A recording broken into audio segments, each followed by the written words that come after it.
Hi everyone, welcome back to another tutorial from Tech for Gamers. Today in this video, I'm going to show you how to update Blockman Go application on your Android or iOS device.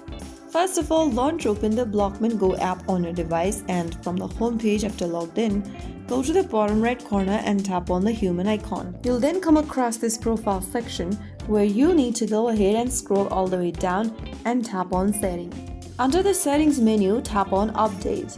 Soon after you do that, if you have the latest version for Blockman Go already installed, you'll be able to see the Blockman Go is the latest version button at the bottom.